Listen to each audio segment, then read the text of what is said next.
Tinubu should use revelation by Babangida as an opportunity to apologize to Ndigbo. Ken Okonkwo speaks. My dear listeners, here is another interesting news bringing on to your listening ears today.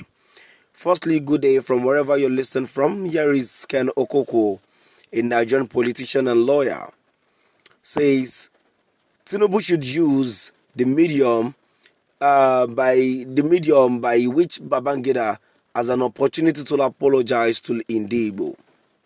So my dear listeners, I'm going into the full details. Kindly please ensure you like, subscribe to this channel and share. Nigerian politician and lawyer Kenneth Okonkwo has taken to his official X account on Saturday to speak about the 1966 coup in Nigeria.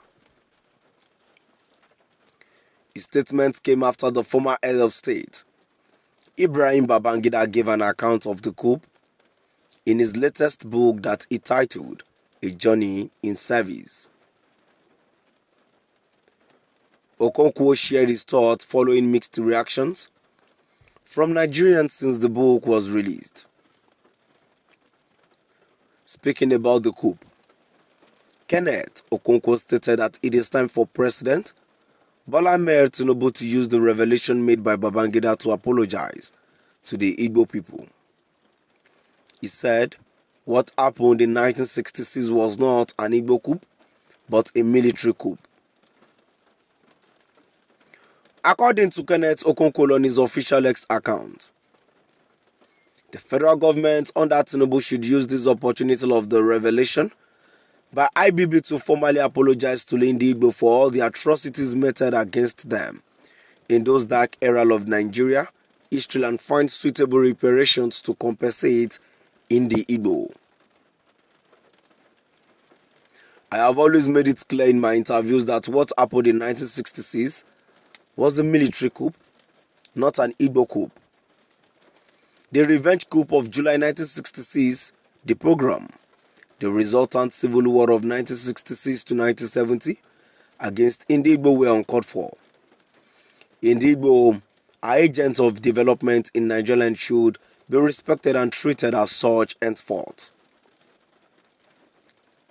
The federal government under Tinubu should use the opportunity of the revelation of IBB to formally apologize to Ndigbo for all the atrocities meted against them in those dark era of Nigerian history and find suitable reparations to compensate Ndigbo for the unnecessary and avoidable damages done to them.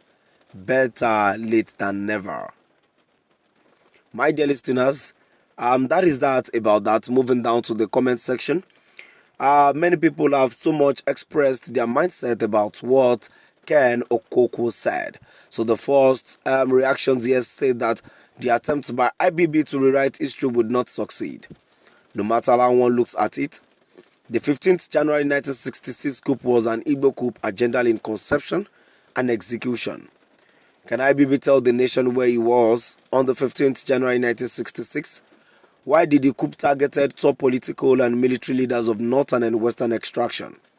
Why was the Igbo political leader spared? Why did General Ironsili issue the unification decrees and in whose interest? My dear listeners, contrary to what is expected, the Igbos should be the one to apologize to Nigeria. My reason: a commenter says the Igbos took concession on a wrong note and carried arms and ammunition against their country, Nigeria, without secession ratification by the United Nations. See United Nations Secession Act law. It is a complete reasonable felony and they are still doing it till now. The reason Kanu has been detained. Another commenter says, try visit IBB's library in Abuja and get a copy of his new book for yourself titled A Journey in the Service. According to the latest confession of the elder statesman, Igbo military officers were murdered by the coup plotters because Igbo was against the 1966 coup, and Sojukula's officer too was witnessed, who witnessed the death of his tribe, wept bitterly and opted for Biafra as a country for Igbos. Nigerian government intentionally raised history education as a subject in school just to hide atrocities. Another commenter says Tajudeen Muyiwa, so Colonel Unebe, the then quartermaster general of Nigerian army, is Hausa or Yoruba. Please let us not be commenting as if our education is nonsense. And the last comment here says Babangida is neither here nor there on the issue of the coup. He said it is both nationalistic and ethnocentric. Nationalistic in its planning, but ethnocentric in its execution. He even declared that being a young officer new in the service then, he had limited knowledge of the coup. Now we've come to the end of our today's news.